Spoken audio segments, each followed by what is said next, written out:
Si ce salon international de la défense et de la sécurité n'avait pas eu lieu, il fallait l'inventer. C'est du moins l'avis des visiteurs sur place ici au parc des expositions de Bamako. Ils pensent aussi que c'est une opportunité de faire des échanges B2B afin de trouver des solutions aux problèmes de sécurité, surtout pour les pays de l'AES et pour les pays du monde entier en ces temps qui courent. Des propos qui ont été recueillis par Abdul Karim Kaba. Un pays comme la Turquie qui, après 40 années de guerre, a su mettre en place un système de défense, ça nous interpelle aussi, nous, les pays de l'AES. Il faut que d'ici là, nous puissions aussi mettre en place ce genre de système de défense. Sans système de défense, il n'y a pas de défense viable. Mais vous savez qu'en matière de défense, il y a des innovations qui se font un peu partout. Et c'est quand même bon que de temps en temps, on puisse voir ce que l'autre fait.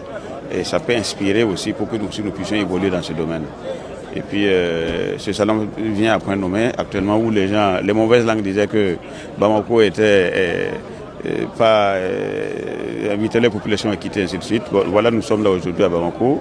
Et en tant que membre du pays de l'AES, nous sommes fiers de pouvoir participer à ce salon qui montre que Bamako est bien fréquentable et que ce que les médias mensonges racontent n'est que vraiment véritablement du mensonge.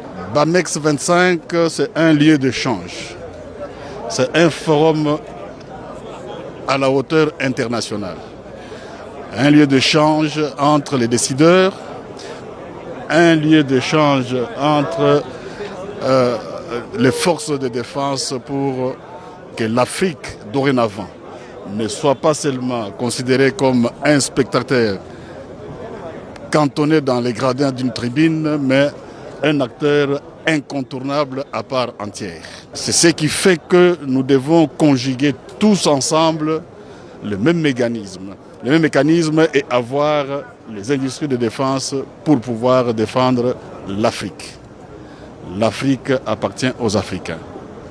Nous sommes ici au Mali, un pays plein d'histoire, un pays précurseur de la culture, qui ne se souvient pas de Soundiata Keïta, et plus proche de nous, de Modibo Keïta. Je crois que la démocratie est partie ici en 1236 avant l'Occident.